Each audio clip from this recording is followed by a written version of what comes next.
Okay, hello. Welcome to today's stream. I bet you didn't see this one coming, huh? I didn't either. So, see, I'm gonna be very honest. I did not plan to go and see The Flash yesterday. It kind of just happened. I was out with my family, and then we were just thinking, hey, let's watch a movie. And then this was the only movie there was a show for. So, we're like, okay, cool. Like, how bad could it be? I need to stop saying that. Because every time I say how bad can it be, I'm always surprised. But it's never a happy surprise. Hi, Sue! Whew. The Flash was something, alright. So yeah, today we're gonna talk about the movie. I don't think it's gonna be a very long stream, it's fine. I'm gonna give you my unfiltered thoughts because I just saw this last night. Okay, so I'm gonna give you my unfiltered thoughts. We're gonna do like a breakdown of the story, like everything that happened. Obviously that means there will be spoilers, so if you're like looking forward to the movie or something, why are you here? I'm sorry, why are you here? Go watch it first. But yeah, so there's definitely gonna be spoilers.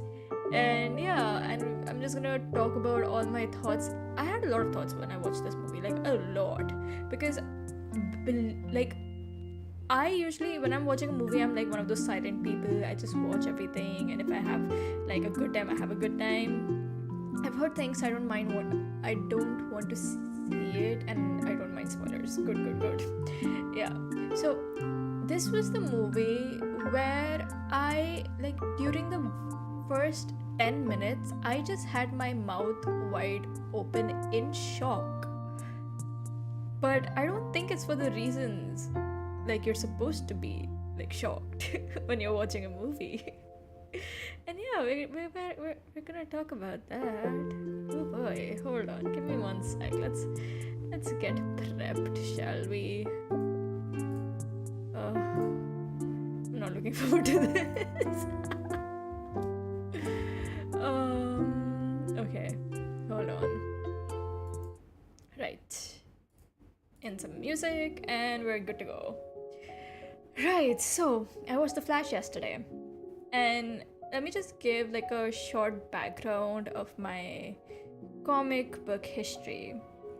I'm not an avid comic book reader. I just read things. If you like recommend it to me, I'll read it. Or if I'm just bored and I find something interesting, I'll read it then. Though I do watch a lot of movies. I've been watching the Justice League cartoon. Like, I watched that thing with dedication when I was a kid. I've seen all of the animated movies. I love them. They're so much fun. Except for the part where, you know what, that doesn't matter. That's not relevant to this. So yeah, I've seen all of the animated movies. I watched all of the superhero movies in the DC verse. Yes, I have seen Marvel as well. Like, I'm not a hardcore fan of anything. It's not like, oh, DC is better than Marvel or Marvel's better than DC. I enjoy both. Like, you know, I'm one of those people. I enjoy both. So I'm more of a casual viewer. So my thoughts on a movie are very much based on how much I enjoyed the movie while like I was watching it. It's not anything, like it's nothing more than that. It's dependent on my enjoyment of the movie. And so yeah, I went and watched The Flash, and it was not good. I know, like, when the movie first, like, when there were talks of the movie at first, like, I think this was last month, people were all going about how amazing it is. It's like the best DC movie they've ever seen. And I'm about to tell you that's a lot of bullshit. I'm sorry, this can't be it. That ain't it. There are so many things that are fundamentally wrong with this movie. Like, if I have to give a spoiler-free review, I would say this movie was entirely too long but too short at the same time. Which I know sounds contradictory as heck, but it's because certain aspects of the movie just kind of drag on forever, while the more important parts are rushed. Best they gotta be lying. Yeah, I feel like, I mean, if you're like a hardcore fan of the DC universe, you'll probably enjoy it, I guess, but yeah, there are a lot of things that were wrong with this movie. And this is just me being spoiler free because I will go into like the story part of it. The story was not good. It needed better writing. It needs a lot of the scenes needed to be tightened up, which they didn't do. That the CGI, holy shit, the CGI was horrible. It was like something out of Uncanny Valley. I mean, I know that CGI isn't everything, but it just takes you right out, because certain moments in the movie have been done so much better by movies that were made in a time when CGI wasn't even that great. So it was bad. Like, the CGI was so bad in this movie, and they chose to make things with CGI so much. Like, I don't know if any practical effects were used for this movie. I mean, I can't tell, but if they were, then they were completely overshadowed by the CGI, because it's just, holy shit, it's bad. And yeah, it's just not a good movie. It had potential, okay? In my opinion, it definitely had potential, but it just needed better direction, because I don't know. I don't know the director. I haven't seen a lot of his work or anything. This was like the first movie from him that I saw, so I don't know if this is like a staple for him or anything, but I feel like they lost the plot here. So, like, a lot of the people, like, you know, if you look at people online talking about this movie, many of them say that this movie is like, okay, wait, okay, look at this.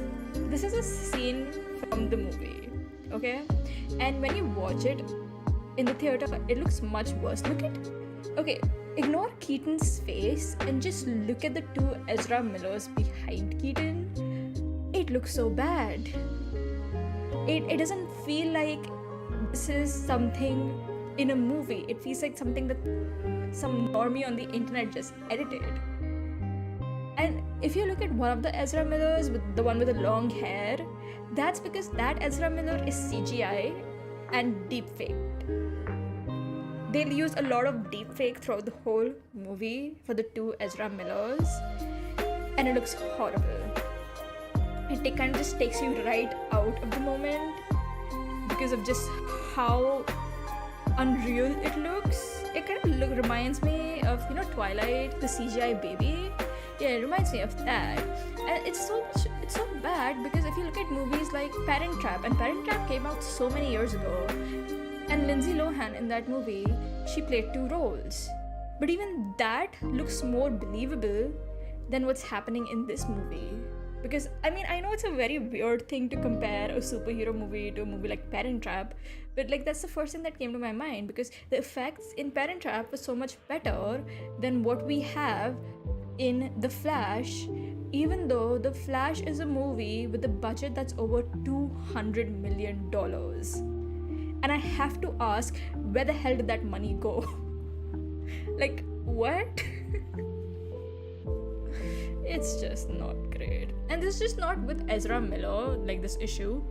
Throughout the movie, you have a lot of action scenes, and they look horrendous.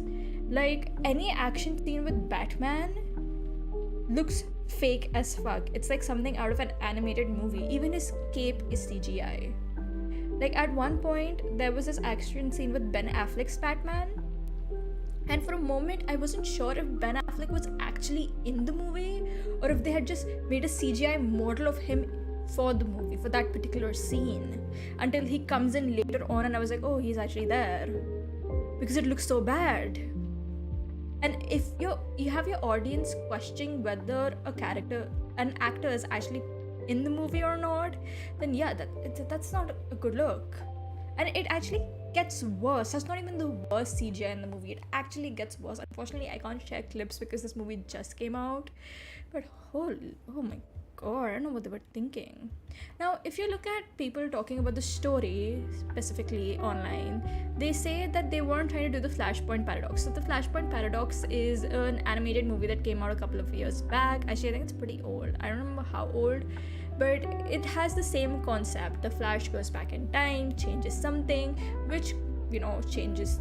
When he changes the past, it changes the present and the future, right?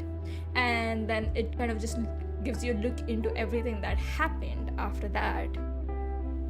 So this movie has a similar concept. Ezra Miller's Flash goes back in time, changes the past, which leads to a lot whole lot of mess. So it's basically the same movie, but somehow they made it worse. And I like the animated movie, by the way. I enjoy it a lot. I don't know how the hell.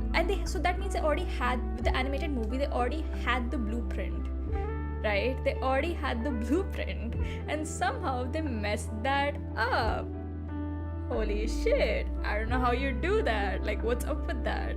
I'm trying to be unbiased, but boy, it's not an easy thing to do. So yeah, let's talk about the movie. Let's talk about the story.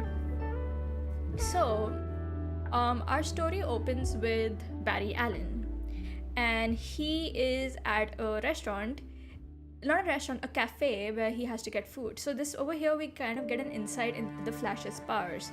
So this is also pretty, I think it's comic book accurate. When the Flash uses his powers, he actually has to eat a lot because his metabolism is like super fast, so he has to eat a lot to like make up for that. He needs energy to keep going. So Barry, when he enters the cafe, is actually super low on energy, hasn't had his breakfast yet, and usually there's this girl at the cafe who has this sandwich that he takes every morning ready for him to go, because he's also late for work apparently. But apparently that girl is out sick, and there's some other guy. Okay, it's a pretty funny bit, I'm not gonna lie. The opening was not that bad. It was actually pretty funny. It's everything that happens after the opening that just had me confused as heck as to what's going on.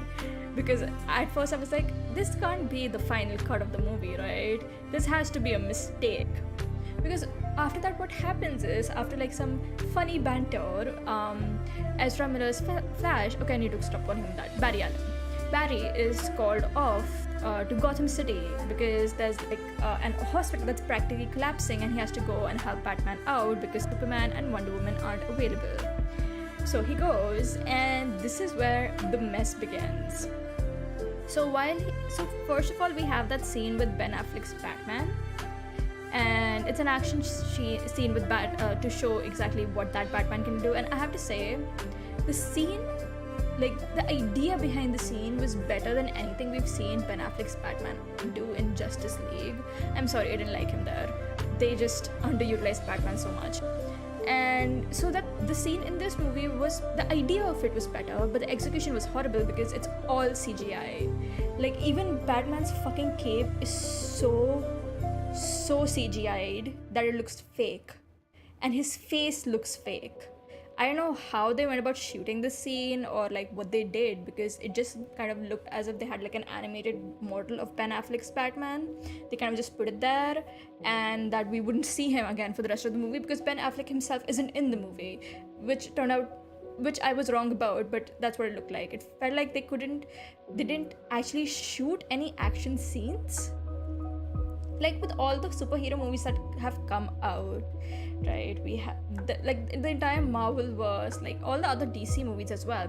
The action scenes actually look real. You can actually, it feels as if the actors are actually doing those things. But in this one, it just felt completely fake.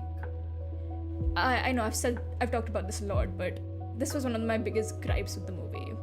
But the worst scene comes after this. So there's this segment where the east wing of the hospital practically collapses, and when it does, a bunch of babies are in the air, right? They fell out of a window when the building tilted, and a nurse is falling with them. So there's a lot of CGI babies, there's a nurse, and there's a CGI dog. And those babies were like, if you take 6 Renesmees and put them together, Renesmee is the CGI baby from Twilight.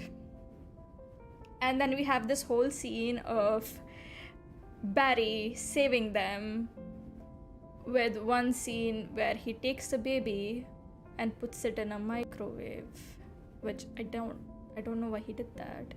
He apparently says that he can't move around living objects when he's like running super fast. I don't know if that's comic book accurate or not, but in that scene it still kind of didn't make sense why he put the baby in the microwave. Like, it just felt like it was there for like, shock value, like to make people gasp or laugh or something. So yeah, that whole scene is CGI'd as fuck. It looks horrible. It ends horribly. because he basically lines, so there's a stretcher that he uses to line up all the babies as he's saving them, and that stretcher looks so thin that I have a hard time believing that not one of the babies falls off when he's rolling it on the ground, a ground that is crumbling beneath him, mind you. So yeah, somehow they thought that looked great. It did not. And from that very moment, I knew what kind of movie I was watching. So I guess it's on me for not leaving, but I paid for the ticket, so I stayed. Yeah. So yeah, after that uncanny, horrible scene, Barry goes to work where he's in the, I'm not sure what he's in the forensics department. Yeah, that's what he does. And he thinks like, his department is closing cases, and he thinks that they need to work on it a bit more. But obviously they disagree with him, blah blah blah. And it turns out that the next day is his dad's court hearing. So if you guys aren't familiar with The Flash, his basic backstory is that when he was a kid, his mom was murdered by a mysterious intruder. He doesn't know who it is, but because his father showed up a few minutes later, the police assumed that it was his father. And Barry maintains that it wasn't his father, it was somebody else. They don't show exactly who killed his mom in the movie. I don't know why. I guess because they didn't want to introduce that character, which was, again, why would you do that? But yeah. So his dad's in jail. He was convicted of the murder even though he didn't commit it, and he was put in jail. And the next day they are having like an appeal session where he gets to, fight for his right to be free. But unfortunately they don't have the evidence they need, because apparently there was, in this movie, his father had gone to the store to pick up tomatoes for his mom. And in the time when he was gone, the murder happened. But the footage from the store that showed that his dad was actually there was corrupted, and Bruce Wayne somehow manages to fix that. But unfortunately, his dad never looks up at the camera. There's a shot of his head, but he never looks up. So they can't say that it's actually him. So yeah, Barry starts running. He has this emotional conversation with his dad. He remembers his mom and he starts running. This was actually a pretty good scene. I mean, I thought it was a good scene because it kind of shows his relationship with his mom as well as the relationship he has with his dad, and how his dad has kind of just accepted his fate, right? So Barry starts running, and as he starts running, he finds himself in the Speed Force. He finds himself in this area. Oh god, he finds himself in this area where the past moments kind of start showing up around him, and it looks horrible. I'm not sure whether they replicated this scene from the comics, but it looked so bad because again, everything was CGI. They were all CGI models, and there were so many of them. And so he basically figures out he can travel back to the past. He tells Bruce, and Bruce gives this line about how their scars aren't meant to define them. They can't go back in time and fix things, blah blah blah. Now here's the thing, when Barry and Bruce are having this discussion, that's the only time in the movie I realized, oh, Ben Affleck is actually in the movie. Oh, okay then. But not good, right? And they have this conversation about changing the past, and Barry actually says that, this is what he says, right? He says that if I can go back in time, I could save her. He's referring to his mom here. And I could save your parents. I mean, I don't think I need to give you a brief background about Bruce Wayne. Everyone knows about Bruce Wayne and his parents. So basically he implies that I could save your parents. To which Bruce replies that our scars are not meant to define who we are. Now the issue here is, I don't know if there was something in the middle that Bruce said, because it feels like there should have been something more. It feels like there should have been something more, but again, it doesn't happen. The entire cut feels different. It feels like they just removed a scene from the middle. So when Bruce delivers this line about how your scars aren't meant to define you, it sounds odd. It sounds as if there was something more that he said before this line to provide context to this one. And I don't know, it's just weird. And anyways, Bruce ends up leaving, and then Barry Barry doesn't obviously listen, right? He actually meets Iris West, and he figures out that he doesn't have to go back into the past and like make major changes to save his mom. All he has to do is make sure that when his mom and him go shopping, she has the can of tomatoes. So if she has the can of tomatoes, then his dad doesn't have to go to the store, and he would be there, when the murder happened. And basically he assumes that the murder only happened because his dad left. So if his dad never leaves, the murder won't happen. So that's all he has to do, which he does. He goes back into the past. Horrible scene, because for some reason in this particular scene, whenever Barry is going back in the past and he's like in this dome sort of an area, for some reason he's running backwards, and I don't understand why they went with that. Like, he's running backwards. I guess it's to imply that he's going back in the past, but it just looks so odd. Anyway, so he goes back into the past. He puts a can of tomatoes in his mom's shopping cart just to ensure that his dad won't have to go back for it, and that changes the present, right? But when he is going back to his time, when he's going back to the present, some weird purple creature kind of pops out and pushes him into the past. This is a time when he's 18 years old, where he would be 18 years old. And obviously things have changed. His mom never died, so his dad never went to jail. And because these two things did not happen to him, he's a pretty normal teenager. He grew up in a pretty normal environment, right? Because he wasn't trying to prove his dad's innocence and all of that. Because Comic Flash and even has Speed Force that would essentially keep him from unintentionally killing people he saves. It's that.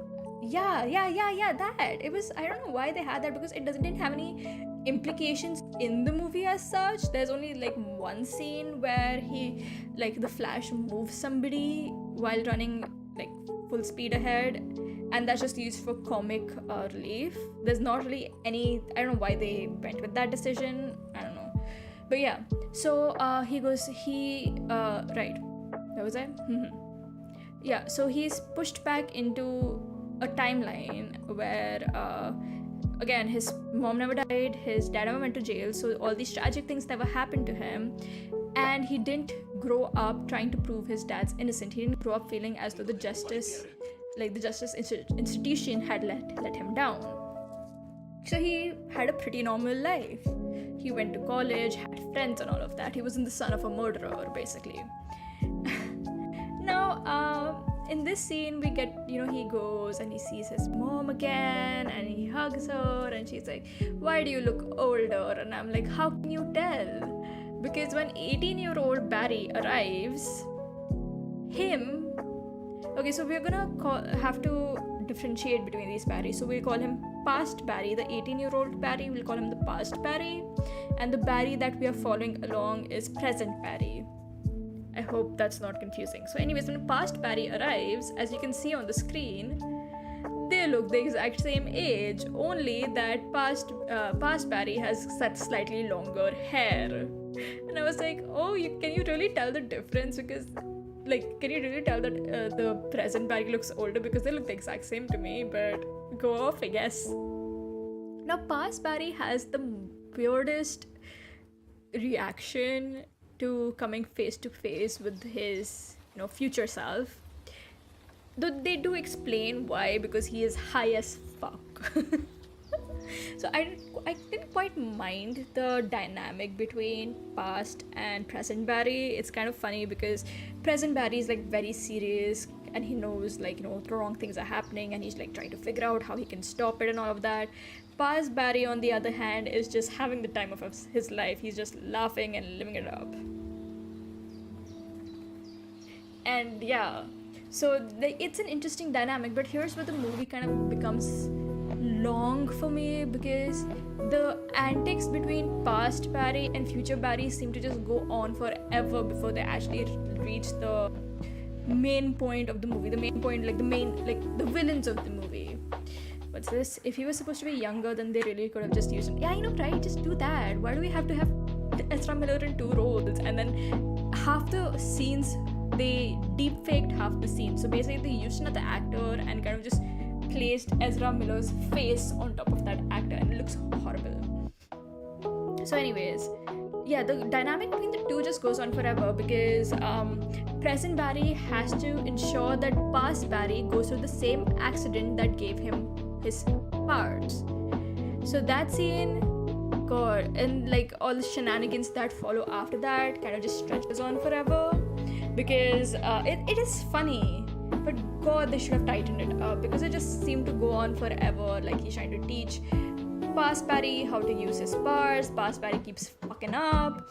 It became like a Flash origin movie, but the origin was for past Barry. Like we already know all of these things. Like you gave a brief, idea of exactly what the Flash can do in Justice League, both Snyder and the theatrical version, right?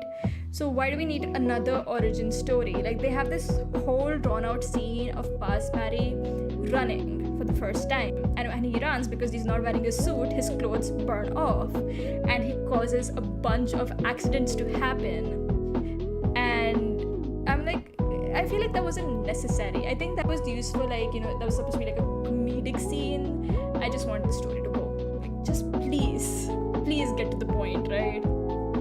I know maybe that's just me, but yeah. So now they have there are a lot of small scenes that just could have simply been removed because they just looked so horrible. There's a scene so Barry can phase through things. So we have this scene where present Barry picks up past Barry and phases through a door.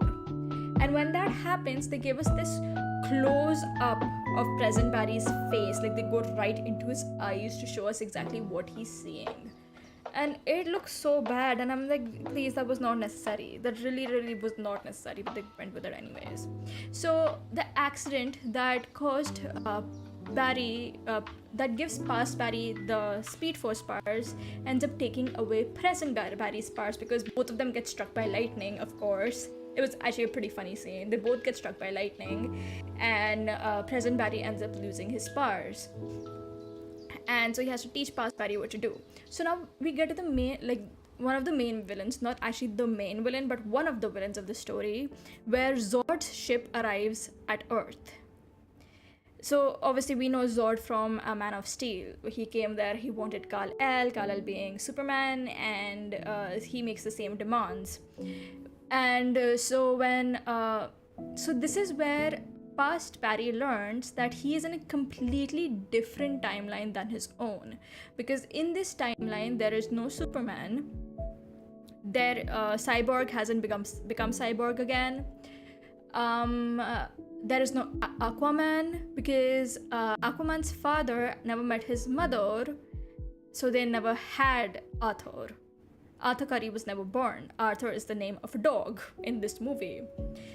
And he actually realizes all of that because the actor for Back to the Future, the movie, is different in this timeline than the one in our timeline. Am I making sense? I'm sorry if I get a bit weird about the whole timeline thing. They did explain the multiverse in the movie, but it just went right over my head. Listen, I am dumb. You need to simplify these things for me. I would not understand. They compared it to a plate of spaghetti.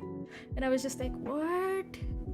Listen, I know people give Marvel a lot of shit for their explanation of time travel in Endgame, but at least that was easy to follow. Hello, welcome to the stream. So yeah, that was easy to follow, right? Because in Endgame, when you travel back to the past, if you change something, you create another timeline. Easy. Simple. Right? But in this movie, I don't know what it was. I was just holding my head and thinking, what are you trying to say exactly? Because it feels like Barry is in a completely different universe because the people involved in this universe are completely different from the ones in his universe. But it's just very confusing. Oh God. But yeah, this movie is logical.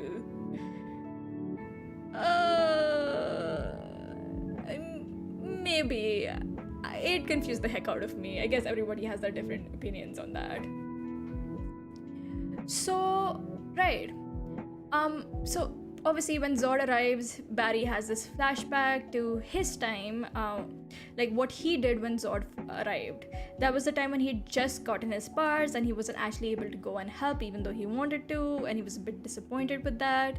So he decides that, okay, he's gonna teach past Barry what he can. He's gonna gather the Justice League, and they're gonna stop Zod. And so they're gonna stop Zod, and so he starts looking up the Justice League members. No Wonder Woman, no Superman, no Cyborg, no Aquaman. Get some Indian tone in English, am I right? Yep. You are spot on. So yeah, the only person that seems to exist in this universe from the Justice League is Batman. So they go to see him. But in this timeline, Batman isn't Ben Affleck, it's Michael Keaton. I mean, that's pretty obvious. We saw that in the trailers. So they go to see him, and it turns out that Batman has retired. Gotham is now a safe city, and they just don't need him anymore. So he retired a long time back. He doesn't have Alfred anymore, and the Batcave it could use a little bit of dusting, So Batman is the one who actually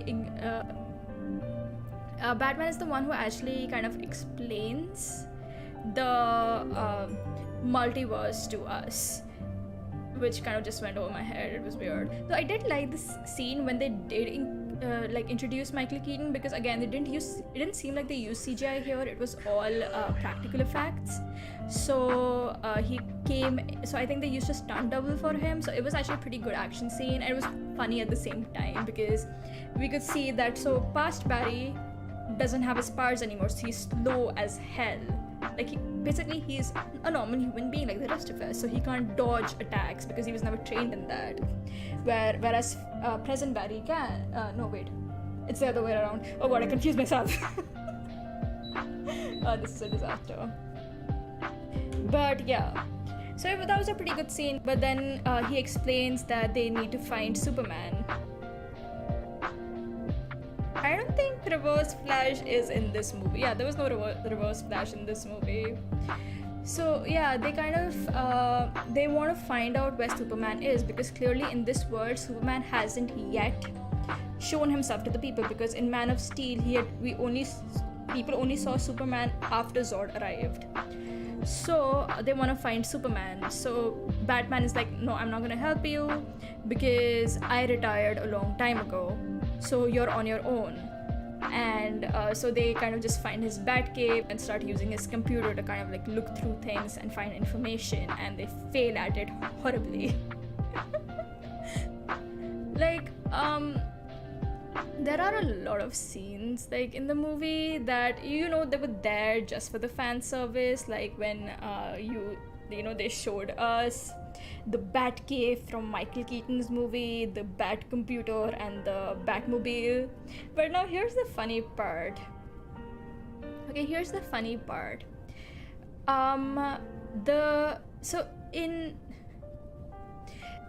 funny part here is, in India, we have something called an intermission. So in the US and all, from what I know, the movies kind of just go on until the end. There's no break in the middle. So our movies, right, Indian movies, come prepared for that intermission. Like the story will pause at the halfway mark and it'll say intermission on the screen. But for American movies, since you guys don't have an intermission, what they do here is they kind of just cut off the movie at the halfway mark. It's just the screen just blacks out. So this whole scene of Barry uncovering the Batmobile is just cut in half. And our intermission is like at least 20 minutes long. So after a 20-minute long break, that fan service of, oh my god, it's the Batmobile, oh my god, it's just like, okay, what's going on now? It's kind of funny, but I mean, I don't know, I prefer intermissions because, I like to go to the washroom, get something to drink, get more popcorn and all that stuff. What's happening in chat? Let's see. Why is Zack Snyder's DC so different than normal DC? I have no idea. Trust me, I've been asking this question for years. I just don't know. mentioning Robert Pattinson Batman is still, it's a good movie. That one is a good movie. You should definitely check that out. I never saw the movie in hall. I don't know if I was lucky or unlucky enough to see it in the hall, but yeah. So back to the movie. After the intermission, we come back to Barry, and both the Barrys kind of start fighting because again, past Barry, who's never been through anything traumatic because both his parents are alive, is like very carefree about the entire situation, while present Barry is like panicking the fuck out, and they kind of get into a fight. And so they start fighting, and Batman kind of Michael Keaton, I'm just gonna call him Batman kind of overhears it, and he decides to help them out, right? Because I think he kind of gets an idea, because basically Barry didn't tell his past self the reason why he came to the past, which is to save his mom. So past Barry has no idea that his mother could have died. And so Batman kind of figures it out. He decides to help them out because he's like, would I go back into the past to save my parents if I had the opportunity, that way. And we have this whole scene where he opens up his room with all the Batman suits, and it did kind of give me goosebumps. I was like, oh my god, this brings back so many, because you have all the different Batman suits in there, because I think they also had the suit. No, I don't think they had the suit with the nipples, the George Clooney one. What's this? I don't know that girls are interested in DC dark stories. I know they like Marvel. I don't think it's a very gender specific thing, because I don't mind dark stories. I did enjoy that one, the darker take on Superman. I'm forgetting the movie's name, but it didn't dark movies aren't bad as long as they're executed properly. DC tends to drop the ball on that. I imagine it's like intermission for theaters, but just cutting in the middle. Yeah, kind of, yeah. It's very odd the way they go about it. Why haven't I forgot to change my slide? Right, this is another scene of the bad CGI. So in the movie, when you're actually watching it, it kind of feels as if the actor isn't there. Like they acted out the scene from home and they just took the actor's face and put it there because the CGI is so bad. It's so bad. Okay, yeah. So Michael Keaton kind of just cleans himself up, because in the movie, when you first see Bruce, he has long hair and a long beard and everything. So he cleans himself up, and he actually finds the information about Superman, and they find out that Superman is being held captive by a group of mercenaries. So they have to go and save him. So yeah, they call, and he's being held captive in Russia. So we get to see the Batplane, which was, I thought the scene was cool because it kind of descends from the top of the cave, and there's the whole waterfall and everything. It logistically doesn't make sense, but it's a good view. It's very comic booky, right? It's comic booky. Comic booky is not a word. It's not a word. Anyways, I want different special movie on Dick Grayson.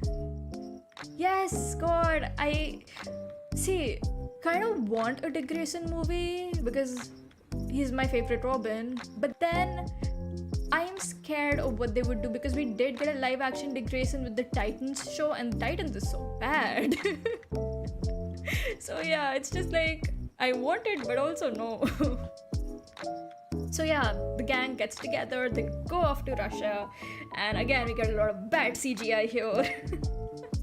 And when they arrive in Russia, okay, so this actually I found the scene to be the movie does have its comedic moments, and the scene was actually pretty funny, where both the Barrys go down this long ladder, right, because the facility is underground, and past Barry trips something over, alerting the people there that there are intruders. And yeah, so it's a pretty funny scene. They fight off the mercenaries, they open the pod where Superman is being held, and instead of finding Superman, they find a girl. So in this universe, Superman never arrived. Kal-El never arrived to Earth. It was only Kara, his cousin, that got here, so we get Supergirl instead. Batman's like, let's get out of here because the person we're looking for isn't there. But Barry's like, we have to help her, so he like carries her out and he assures her that she'll be all right. Because this version of because Supergirl has been kept in that pod for so long, like she's skinny. I don't think they gave her food. If they did, it wasn't like enough, so she's like super malnourished and super weak. But Barry like carries her out. We get a few fun scenes with Batman here, like again practical scenes instead of CGI. So like it's like him using his like cape to fend off bullets because he has a bulletproof cape. And we get to see him in action and everything, and then they finally get outside, still followed by mercenaries, and it feels like they're gonna die. But then what Superman needs is sunlight. So for Kara, that holds the same. The sun on the earth gives the Kryptonians their powers. So Kara gets up, beats up the mercenaries, and I actually like this action scene, ignoring the CGI part, because you can kind of see the thought put into it. Because again, Kara is weak still, so she only got a little bit of sunlight, so her attacks aren't well thought out or coordinated. It's a bit haphazard, and it shows in the way she moves. And I thought that was like a good input there. Let's see. He's my favorite also, but I don't know Nightwing that much. But according to Batman, Nightwing is a better version of Batman himself. So yeah, I think here it would be like Batman thinks, because Dick is considered to be more light-hearted, more fun, right? Batman's all about his revenge, like his darkness. That's what makes him Batman. Dick is the opposite of that. And yes, I will have some water. I've been talking for an hour. My god. Thank you for the reminder.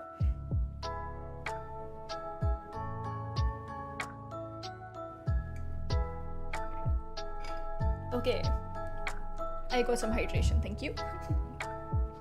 So yeah, I think Dick is like the more lighter version of him. So that's why when we have, spoilers for the comics, we have this comic book arc where Batman dies and he passes the mantle onto Dick. Because again, like Dick is logical, but he's also emotional in the sense that he cares about other people and their feelings. He kind of keeps the family together in that sense. Which is also why he's kind of one of my favorite Robins. Right. Where was I? They fight the mercenaries, save them, everything. And yeah. So they all go back to Gotham, to Batman's house, and they kind of, Kara's like, who the hell are you people? Why are you looking for me? And they kind of come to the conclusion that Superman's pod never reached Earth, and she was sent here to protect him, which of course she can't really do if he's not there. I don't know why I thought that. I don't know why I'm laughing. That's not funny. So yeah, and again, so she wears the Supergirl suit, goes up, gets enough sunlight to get her strength back, and then she's ready to fight. So at first, Kara says no. She says she's not gonna help these people out. They're not gonna she's not gonna help these people out because of course, like, the humans treated her horribly, right? They kept her in a jail, practically in a jail for years and years, so she doesn't want to help. So she leaves, and Batman and Barry have a discussion about why he came to the past, and then he reveals that he came to save his mom. Past Barry ends up hearing it, and it's weird because he's like sitting underneath, like, where they're talking. He's sitting underneath with like a banana in his hand, and I'm like, sir, why are you here? I can't sleep now. Yes, it's fine. Sleep is hard to come by. So yeah, they are like trying to they start putting together a plan of what they need to do, and Barry concludes that he needs to get his powers back. Barry concludes he needs to get his powers back, so he wants to replicate the experiment. But the experiment is very tricky and can cost him his life, because basically what needs to happen is he needs to get electrocuted while he's doused with chemicals. And electrocution itself is, can kill you. And now you're dousing yourself with chemicals as well. Good God. So they try to replicate it. The first time it fails because Barry's like in this horrible condition where he's like bleeding and everything, but he's like, we need to do it again. And this is where Supergirl comes back. So basically she went to see Zord, like what he's doing, and saw him kill people, and she was like, okay, she has to do something about it. So she comes back, picks up Barry and takes him up into the sky where he directly gets struck by lightning. And this was a scene I found a bit odd. Like thematically, it was like story-wise, it made sense because when they found her in a weakened state, Barry was the one who helped her and told her it would be alright, so she does the same for him. But here's the thing, for the experiment to work, Barry needs the lightning, yes, but he also needs the chemicals. So the first time when they do this experiment, so I feel like the chemicals never fell on him as such because they were placed so far away from him on a shelf, and when the lightning struck, all the glasses burst. So he would probably get some droplets on him. I'm not sure if that works or not, but whatever, man. I'm not a scientist. What do I know? So she takes him up, gets him struck by lightning all over again, and he gets his powers back, and we're like, yay! Who could have seen that coming? The Flash gets his powers back in a movie about the Flash. Oh my God, my mind is blown. So yeah, I need to remember to change the slide. I keep forgetting. But yeah, we come to our action scene where Supergirl, the two Flashes, and Batman fight Zord, and hoo boy, it's so bad. You have a budget of over $200 million. Where the hell did the money go? There was so much bad CGI.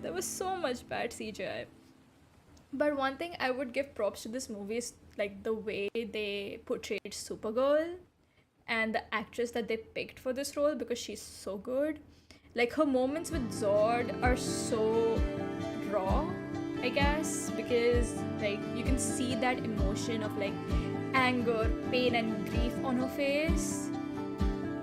So basically it turns out that the reason why Superman's pod never reached Earth was because it was intercepted by Zord, and he ended up killing Superman. Apparently the information needed to bring Krypton back was inside a Kryptonian baby, and he assumed it was Superman, and so he ended up killing Superman. And when Kara finds out, she loses it.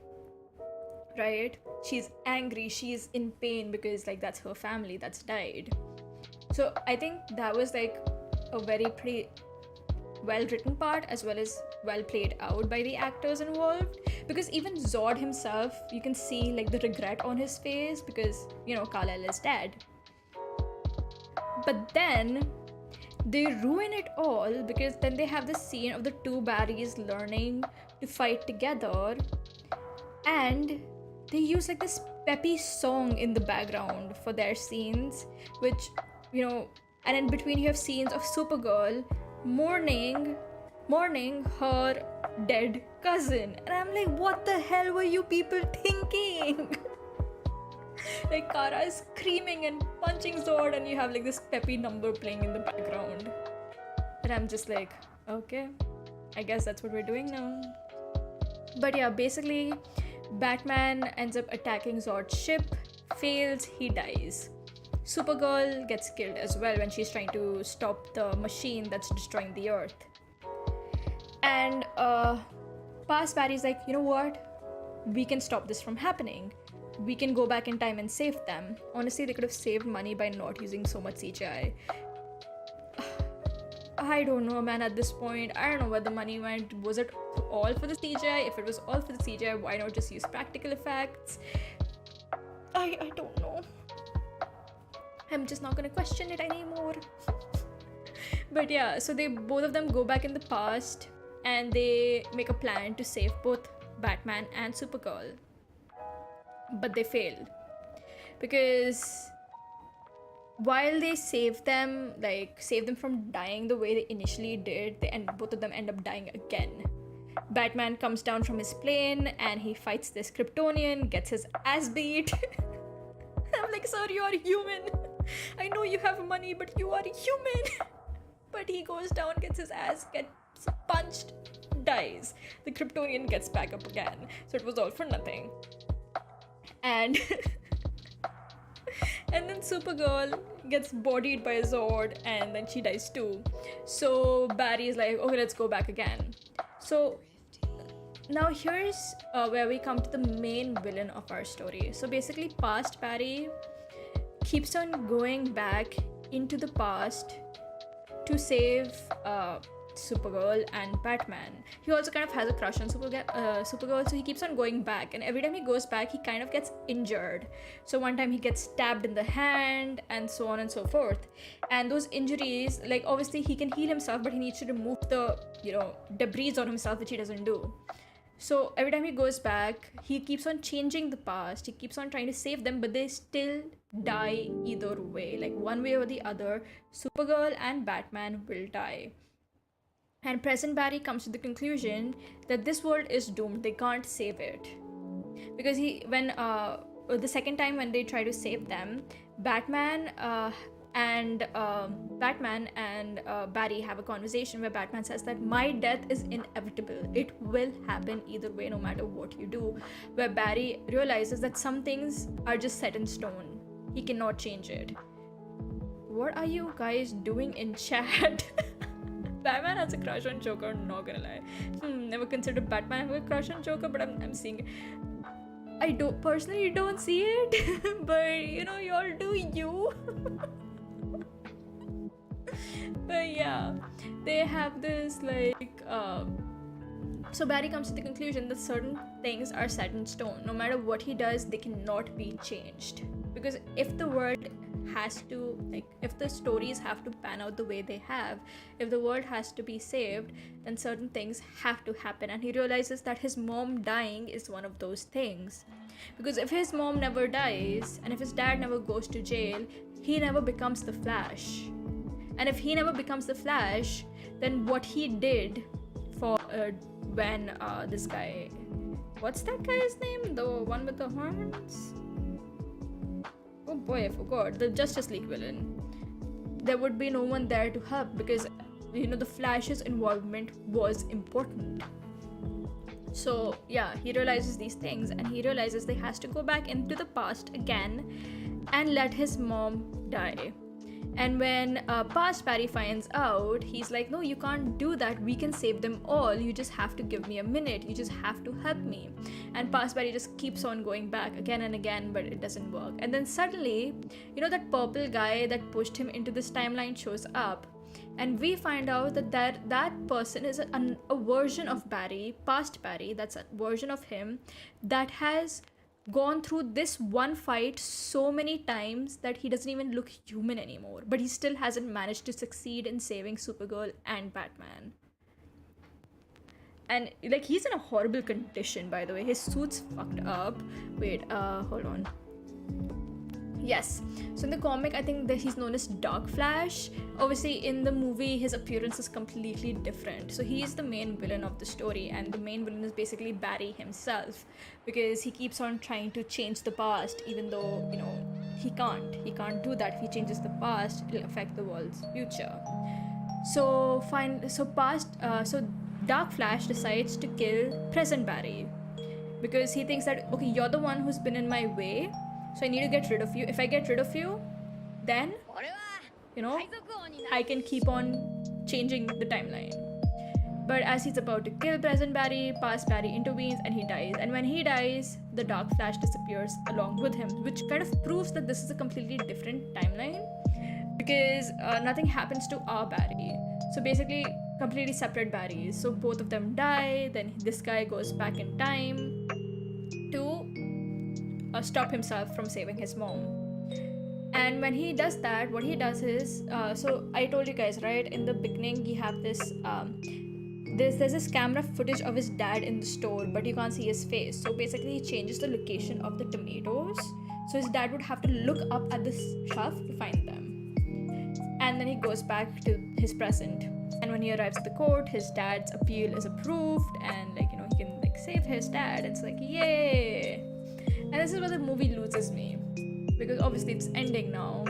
And he talks to Bruce and tells him that, hey Bruce, you were right, and I should have never traveled back to the past and have so much to tell you. And Bruce is like, yeah, okay, I'm showing up there at the court in a few minutes. And when you hear him talking, you can already tell that this is not the same Bruce. This is not Ben Affleck. So there's a crowd of people as a fancy car parks by, and when the reporters part, instead of Ben Affleck, you see George Clooney. And I just wanted to leave at that point. I was done. I was like, get me the fuck out of here, enough is enough. So basically, Barry's in a completely different timeline. Good job. Oh boy. Why did they do that? I don't know why. So yeah, there's George Clooney's there, and Barry's like, who the hell are you? Are you Batman? And George Clooney's like, bitch, shut the fuck up, there are people around. So yeah, he's in a different timeline now. He's in the world with George Clooney and his nipple Batman suit. So I guess that's his eternal torture now. Somehow everything else in that world is the same, apart from Batman's identity. I mean, I know it's a funny ending and all, but no, it's pretty bad. I'm not laughing. It wasn't funny for me. It was just confusing. So everything about this world is the same except for that one thing. Are you serious right now? Oh god. And yeah, that's how our movie ends. There's no other post or end credit scene, so we were saved from that, I guess. But yeah. 2 hours of my life wasted with bad CGI in a movie that they could have written it better, but what do I know? Also, let's talk about this. This movie has a bunch of cameos in the final battle where we see different worlds, and it's so disrespectful. Sorry, I am too sleepy. Hey, it's okay. If you wanna if you wanna go to bed, you should definitely go to bed. The ward would always be here. Good night to you too. Bye bye. And thank you so much for dropping by. So yeah, this movie has a bunch of cameos and they are so disrespectful. Holy shit. So we see a bunch of scenes from different worlds. And we see all these different Superman and Supergirl variants. Now, what's the issue here? Why do people think it's disrespectful? Well, because these actors are dead. Yeah, they're dead. So they never consented in being in this movie. It's not even like they just took scenes from their movies and put it there. No, they used CGI models of them in the movie, which I think makes it all the more disrespectful, because if it was just scenes from their movie or TV shows, it was fine, but no, they didn't do that. And I think the worst part is, you see the Superman in black and white, so he's George Reeves, and he committed suicide. And one of the reasons that people believe he took such a drastic step is because he was trapped in the Superman identity. Apart from Superman, he could never get any other roles. He was just typecast, and he was just stuck. I think he also had a contract where he couldn't take on another role when he was shooting for Superman, so he was just stuck in his life, and then in the end he ended up taking his own life. And the thing is, he doesn't have any other family, he never had any children, so there's nobody who could consent to his CGI model being used in the movie, but they did it anyways. And I think that's the case with the other two actors here on the screen as well. They never consented to this. Right, they never consented to this, but their likeliness is being used in these movies for a quick buck, which I think is very disrespectful. Let them dead, let them be. Why are you doing this? And it's not just them, right? There are other actors in the movie whose CGI models we used. Again, no permission taken. There was a scene with Nicolas Cage as Superman. Apparently he did a Superman movie I didn't even know. There's another Flash that they show from the Flash TV show, but it's a CGI version of him, and I'm just losing my mind. Like, why? This movie isn't the first movie to have cameos for the multiverse thing, right? We had multiverse cameos in No Way Home. Again, but the actors were alive and they gave their consent. They were there. You had cameos. You have cameos in the DC verse as well. The Flash TV show did it. The Titans TV show did it as well, but it did it with living people. And those even Ezra Miller's Flash had a cameo in the Flash TV show. So they could have easily gotten those actors, right? People who are still living and can actually act, but instead they decided to go with CGI models because I guess they didn't want to pay other people. Because obviously, if you're gonna bring in people who are living, you would have to pay them for their work. So they were like, maybe we can just CGI this shit and move on. Which was horrible. It was horrible. The CGI, like, I'm not even talking about the bad CGI, it's just damn disrespectful. Like, they could have just gotten Grant Austin. He plays the Flash. Barry knows him. They could have just been like, they just got him there for like 5 minutes or something. He didn't even have to be in the movie. It could just have been like him there. You could have, and you didn't just have to like be focused on Superman and his variants. You could have gotten, and if you want to be Superman and his variants, it could have been the Superman from the Lois and Superman show. Superman and Lois and Superman, I don't know what it's called. So you could have gotten Superman from that. There's another Superman actor who's still alive. I can't remember his name, but he worked in one of the CW DC shows. You could have gotten him, right? You could have gotten somebody from your other DC franchises. Dude, there's a Dick Grayson live action version. You could have put him there. But no, you went with dead actors. Cool. And I think the most disrespectful part is because this movie was released on the death anniversary of George Reeves. So it gets even worse the more you look into it. I don't know why they did that, and I don't know why DC approved of this, because it's getting a lot of backlash.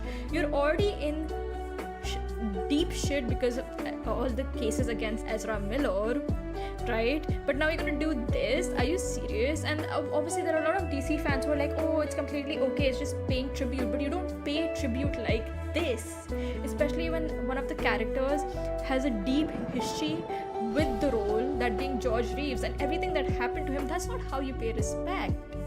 And yeah, I know a lot of people say that no, that wasn't the reason why George Reeves died, it was something else.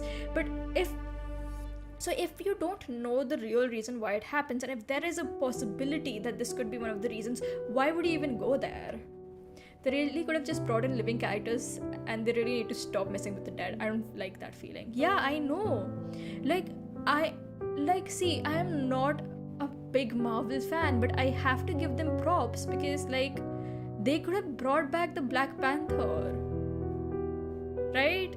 But the actor passed away and they were like, okay, no, we will, they grieved for the actor in the movie, right? They grieved for him, but they did not put a CGI model of him in the movie. They respected that much. They could have easily done it, but they didn't. Why can't these people do the same? Just let the dead be, man. Just let them be. What the hell happened to my music? Oh, fuck my life. YouTube, you suck. Oh, anyways, yeah. Now, yeah, this is a scene of the Flash with Ezra Miller's Flash and Grant Austin together. Why did they just not do this? I don't know, man. I don't know anything. So yeah, that was this movie. That was The Flash, and it was just horrible mess. Whatever good moments they had were completely overshadowed by the bad CGI, the bad fights, the bad writing, and most of all, those damn cameos. Those cameos were nobody was cheering in the theater, by the way. In India, in the theaters, fanboys lose their mind. Nobody was cheering. Everyone was just dead silent because they, I guess, to some degree it's messed up. Come on, imagine this. All these people are saying that, oh no, it's completely okay, there's no problem with that, they're just paying respect. But, dude, if you lose a family member and somebody just goes around using a CGI model of them in whatever property they want, Would you be okay with that? I wouldn't. I would be like, no, bro, what the fuck? Stop that. Just leave actors alone, man. Just leave them alone. They are human beings. Anyways, I didn't do how I would write the movie section. There is already a better version of the story, being the Flashpoint Paradox. Please watch that instead. I highly recommend it. Save your money and your brain cells. It's really don't watch this movie. I mean, don't watch the Flash, the new one.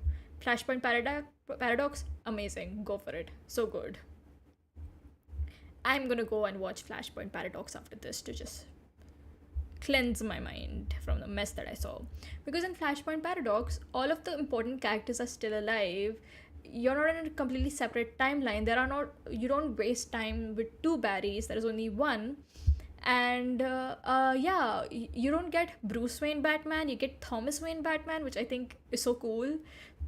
Because they really could have had an ending, which people have talked about, by the way. They could have had an ending where Barry, when he goes back to the goes back to his present, he can bring a letter from Thomas to his son Bruce, because Thomas Wayne is dead, right?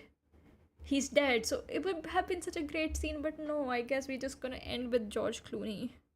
No shade on George Clooney, he's good in like other stuff, but no, God, not this, not as Batman. Oh boy.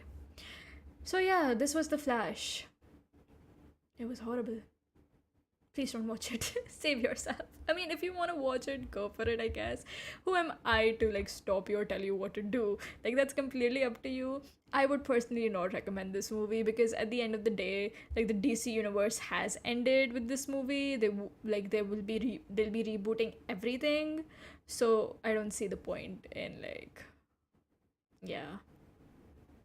Just watch Flashpoint Paradox. It's better. Anyways, hold on. Okay, we're gonna shift here. We have music. Thank you. Thank you for sticking with me as I went through this movie in the most haphazard way possible, because I just had so many thoughts. I need to just blurt them all out. But yeah, the movie is pretty messy.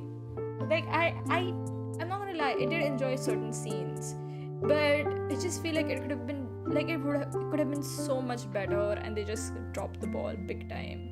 Listen, just because you can use CGI for everything doesn't mean you should, right?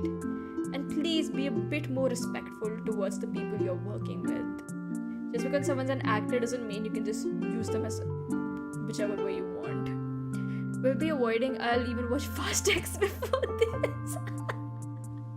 Not really by choice, my fam wants to see it. You gotta do it for the family. And Fast X is a perfect movie for that, because Fast X is all about family. I pray for your soul and your brain cells. I hope you don't lose many. But yeah, I might watch Transformers one of these days. I don't know, I might end up watching the new Transformers. If I do, I'll let you guys know what my thoughts are. I'm also looking forward to watching Across the Spider-Verse. Hopefully I get an opportunity to do that before it leaves the theaters. Otherwise, I'll just stream it, I guess. It is what it is, you know. But yeah. Oh boy. Oh yeah, I also wanted to share, I will be going on vacation from the 25th, and I'll be back by the 3rd, so I won't be streaming during that time. I will have some scheduled content instead. So let's see. Oh, I actually enjoyed the new oh, really?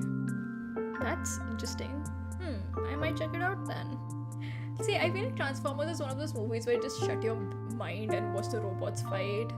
And I love these kinds of movies, okay? I love Godzilla, Transformers, and everything, but just remove the humans. I don't want to see the humans bickering. I don't care about Sam. I care about the monsters fighting. And yeah, I've heard great things about Across the Spider-Verse. I'm looking forward to seeing it again. Like, even with the Godzilla movie, the new Godzilla movie, I loved it so much. Mostly because there was Godzilla fighting, like that was the main focus, instead of just cutting away from him. Like, that's what we need, right? King Kong, Godzilla, let him fight. Like, let me see that. I just want to see monsters fight, man. That's all I want from life. Is that so much to ask for? Anyways, that's it for today's stream. Thank you guys for hanging out with me. I'll see you tomorrow with Honkai Star Rail, where we talk about Welt's thighs. Always. Bye.